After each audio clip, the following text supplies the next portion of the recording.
এই আদালতে এই মামলার বিচার করতে যে দুইটা জিনিস প্রথমত দেখবেন। এক, যে অপরাধটা তুলে ধরা হয়েছে অপরাধটা হয়েছে কিনা। দুই, এই আসামিরা করেছেন কিনা। ডিফেন্স থেকে বলেছেন এই আসামিরা করেননি, এই অপরাধ হয়নি, 1400-এর উপরে মানুষ মারা যায়নি, 30,000-এর মতো মানুষ 36 দিনে পঙ্গুত্ব বরণ করেননি। এই সাবমিশনটা ডিফেন্স কাউন্সিল থেকে আনা হয়নি। সুতরাং দুইটা ইস্যুর একটা অলরেডি ধরে নেওয়া যায় যে দিস ইজ অ্যাডমিটেড। সেকেন্ড, এই আসামিরা করেছেন কি করেননি সেটা প্রমাণ করতে যে চিফ প্রসিকিউটর সাহেব যে দালিলিক এবং মৌখিক সাক্ষ্য উপস্থাপন করেছেন তার সাথে একটা সার্কামস্ট্যান্সিয়াল সাক্ষীটা হলো যে যখন মানুষ খুন হয়েছে, রাষ্ট্রের পুলিশের গুলিতে মারা যাচ্ছেন, স্টেট অ্যাপারেটাসের ব্যবহার করে মারা হচ্ছে, তখন জনতা যখন জেগে উঠেছেন, তখন যারা পালিয়ে গেছেন, দিস সার্কামস্ট্যান্স ডেমনস্ট্রেটস যে এই সমস্ত অপরাধের সাথে তারা জড়িত ছিল বলেই চলে গেছেন। তারা যদি বলেন, ভবিষ্যতে বলতে পারেন এই মামলা সম্পর্কে আমরা জানতাম না, সেই জানতো না কথাটা বলার সুযোগ নাই, কারণ গোটা বিশ্ব জানে এই মামলা তাদের সম্পূর্ণ অবগত আছেন। এই মামলায় তারা বাধাগ্রস্ত করার জন্য বিভিন্ন রকম ব্যবস্থা নেওয়ার চেষ্টা করেছেন। তো সুতরাং সার্কামস্ট্যান্সিয়াল এভিডেন্স ডেমনস্ট্রেটস যে এই অপরাধের সাথে তাদের সম্পৃক্ততা আছে, এটা আমরা আদালতকে বলেছি। আমরা বলেছি আগামী প্রজন্মের স্বার্থে, বাংলাদেশের একটা ভবিষ্যৎ সুন্দর বাংলাদেশের স্বার্থে,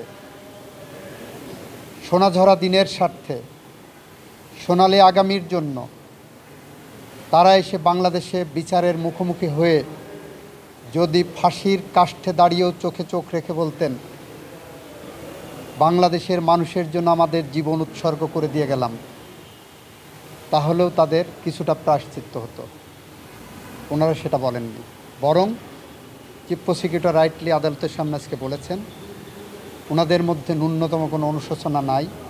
এতগুলো জীবন ঝরে গেছে, এতগুলো মানুষ পঙ্গু হয়েছে, বাংলাদেশ তার গণতন্ত্র হারিয়েছে, বাংলাদেশের মানুষ মানবাধিকার হারিয়েছে, ভোটের অধিকার হারিয়েছে। এর জন্য এই আসামিদের ন্যূনতম কোনো অনুশোচনা নাই। এটাই সবচেয়ে দুঃখের ব্যাপার। বেশ কিছু রেফারেন্স দিচ্ছি।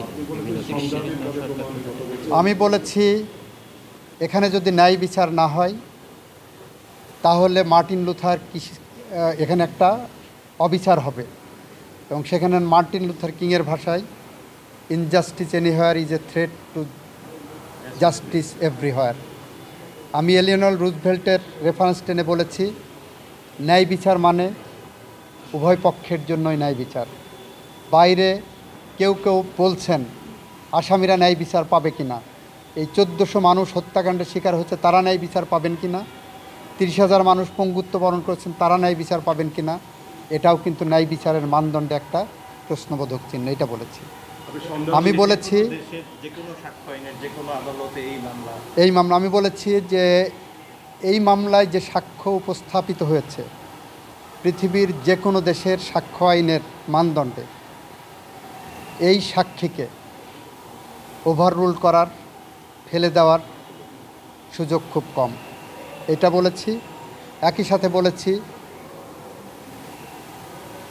আমেরিকান দম্পতি রোজেনবার্গ নাম শুনেছেন, জুলিয়াস রোজেনবার্গ অ্যান্ড অ্যাথেল রোজেনবার্গ।